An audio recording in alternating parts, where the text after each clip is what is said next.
Hello and welcome to my review of the Saurus warriors for Seraphon for Warhammer Age of Sigmar from Games Workshop. Now these were first introduced a few months ago in this Seraphon army box set, but you can now pick them up separately for £37.50 for 10 of them. Personally, I think that they should only cost a maximum of £25, mainly because I think a lot of the pricing nowadays, it has been a direct result of Primaris pricing. We're getting to the point where 10 miniatures is almost £40. But this kit comprises of 95 plastic components and 10 Citadel 32mm round bases. There are plenty of options in this kit, but there's not much posability. Most of the time arms only go with certain torsos and spears only go with certain arms, and arms only go with certain torsos. But the shields you can completely change with all of them, and of course the usual Saurus Warrior Alpha can be changed to a normal Saurus Warrior, and all of their spears can be changed to Celestite clubs. It's one of the good points about the Vanguard box set. If you already had this army set or you'd already bought a pack of Saurus Warriors, if you get the Vanguard set, you can have them all with clubs, and you don't necessarily need the Musician, the Banner Bearer or the Alpha. So the format of this review is as follows. I'll go through each of these models individually in a way and discuss their detail and how easy they were to build. I'll show you the size comparisons, and it's mainly going to be the Celestite clubs and a couple of shields left over and a couple of heads. And then we'll go through some size comparisons with other Seraphon miniatures, and that leads us into the rules for these Saurus warriors.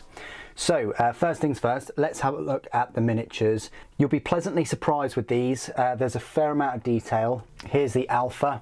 I think looks pretty decent. Plenty of detail. I like the different head that he's got. He's got a tactical rock, I guess, and the spear looks very cool. Bit of an armoured tail, just sets him apart a bit more. He may not be, bigger or much bigger than the others, but he definitely will stand out. Even with that shield as well, I think. We've got a number of other kind of standard Saurus warriors, if you can see those. You can swap all of the heads around, but most of them have their mouths open and their tongues out. I would have liked to have seen a couple more with their mouths not closed, but there we go. We've got the Musician and the Banner Bearer. It's a nice banner. I'll give you a comparison with the Astrolith Bearer in a moment, but it's still a nice bearer. You could probably get away with proxying this as a Astrolith bearer, but the banner is a fair bit smaller. And there's the Musician. I like this Musician with the drum on there rather than on the Raptidon Chargers and Agrodon Lancers and things. I think it looks fine on foot, but it looks a bit odd mounted. And we've got these, so there you go. See, some of them look pretty good with their mouths closed.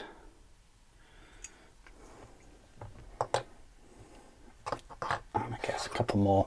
Apologies if I've missed any, but they're in all right poses. They're fine. I just would have preferred for almost £40 to have more, posability. Customization is there with all the spears and heads and different shields, but yeah, just a bit more posability. Again, if you're going to buy another 10 of these and have them with the clubs, they are going to look very different. You're just going to have to accept that most of them have their mouths open with their tongues out. Speaking of which, here are the spare parts. So you've got 2 extra shields there that I didn't use. You've got a different Banner Bearer top. So instead of the serpent with the feathers, you've got this one, which is just kind of like, doesn't have the feathers or the tongue out. I've actually got 3 different spears. I guess they could have gone on some of the other warriors, but there's 3 options. And then you've got a whopping 10 Celestite clubs there, a different head, and then the Alpha club, which is just a bit beefier with the spikes and the spikes at the top. So yeah, they're all your spare parts. Size comparisons then. I wanted to start off with a comparison with the Astrolith Bearer. As I said, here is the Astrolith Bearer on the big 40mm base, and there's the normal standard bearer. So you can see just, you know, how much heavier this model is, and its presence and the size. It's really just to showcase how cool this model is. I was on the fence about getting it. I thought it was a lot of money for what it was, but since I've had this model and seen the size of it and the detail and everything that's on there, yeah, it's kind of swayed me, and I'm pleased that I picked it up in the end. I think it is a bit too much having the Astrolith Bearer as just a normal standard bearer in Saurus Warriors, but that's where they stand near the Astrolith Bearer. Compared to like a normal skink, you can see here just how small they are compared to the Warriors. Compared to the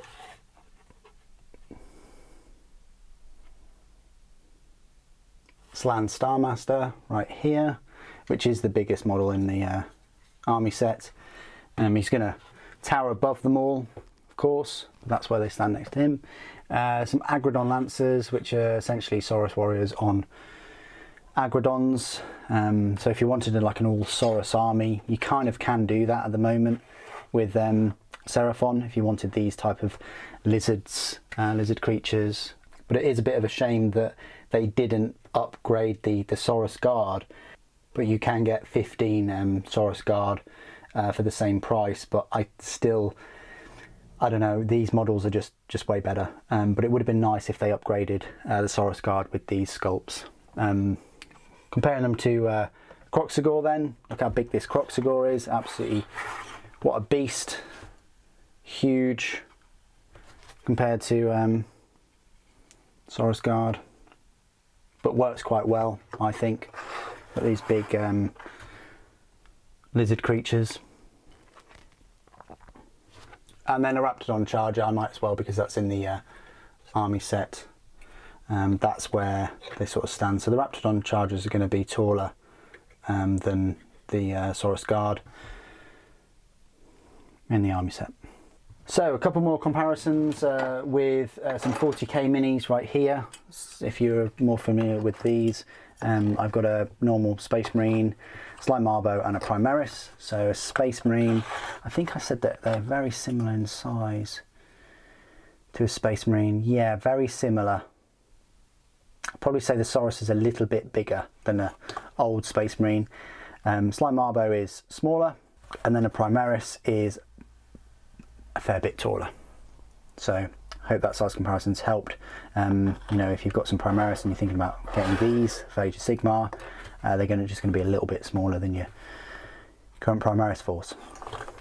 Okay, we're now into this part of the review where I will go through all of their rules. You'll find the rules in the brand new 3rd edition Seraphon Battle Tome, and they are nestled very conveniently in the, I say, Saurus section because it starts off with the Saurus Scar Veteran on Agrodon, Agrodon Lancers, the Saurus Warriors, and then the Saurus Guard. So what are these Saurus Warriors? Well, they are a unit size of a 10, and they will cost you 200 points, and they're a battle line battlefield roll. So for 200 points, your stat line reads movement of 5 inches, 2 wounds, save of 4+, bravery 8. Sounds pretty good.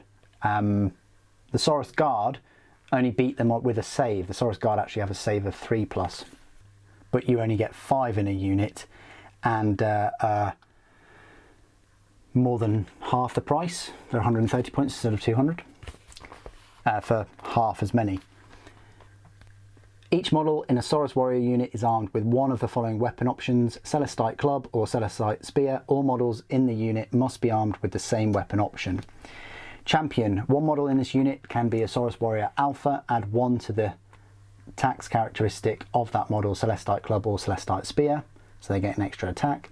A standard bearer, 1 in every 10 models in this unit can be an icon bearer. Add 1 to the bravery characteristic of this unit if it includes any icon bearers. And musician, 1 in every 10 models in this unit can be a war drummer. Add 1 to run rolls and charge rolls for this unit if it includes any war drummers. So they're Celestite spears, which is what mine are equipped with. Range of 2 inches, 2 attacks, 4+ to hit, 3+ to wound, -1 to rend, and damage of 1. The Celestite clubs, if you go for the other option, the range is 1 inch. They still get the same number of attacks at 2. They're hitting easier on a 3+. Wound is still 3+, rend is -1, and damage of 1. The rest of the rules, ordered cohorts, add 1 to save rolls for attacks that target this unit if it is contesting any objectives or if it is wholly within your territory. That's pretty nice, you know, you're adding 1 to your save rolls, and it's good because they've got save of 4+ and 2 wounds. Saurus jaws. Each time this unit fights, after all of its attacks have been resolved, pick 1 enemy unit within 1 inch of this unit and roll 1 dice for each model in this unit within 1 inches of that unit. These dice rolls are referred to as bite rolls. For each bite roll of 6+, that enemy unit suffers 1 mortal wound. That's pretty nice, quite an extra little attack, you know. After all the attacks, you're getting bite rolls at 6+, so 6+ to score those mortal wounds. It's a nice little spicy extra. Keywords: Order, Seraphon, Saurus, Saurus Warriors. So I think they're very solid, you know. The movement isn't the best, but it's 5 inches. The bravery is quite good. They've got good wounds, a decent save, and they can do a bit of damage in combat, especially if you equip them with the Celestite clubs, which my second unit will have. How do they compare to like the Saurus Guard, for instance? Well, the Saurus Guard are, you know, technically more expensive if you get more than 1 unit. They have the Celestite pole arms, which is the same output as the clubs, but a range of 2 inches. And they still have those Saurus jaws, but they have that special rule called Selfless Protectors, whereby instead of making a wound on a Seraphon hero that's not a monster, on a 1 to 2, the wound or mortal wound is allocated to a Seraphon hero. So that's pretty nice. They, you know, guard those Seraphon heroes by getting in the way, which is pretty good. I think these are fantastic looking minis. I think they go extremely well with Agrodon Lancers. I probably will pick up a second set of Agrodon Lancers and a second set of Croxigors and a second set of these to round out the army, as well as some bigger creatures. But that's, you know, a long way into the future, but just to finish the force. And of course there's Lord Croak coming very soon, which I hope you'll enjoy this unboxing and review of. What do you guys think of the Saurus Warriors? Do you think they're a success for Games Workshop? Please do put your thoughts and opinions down in the comments below. It'd be great to hear from you. Thank you for joining me today. Thank you for watching. Lord Croak protects.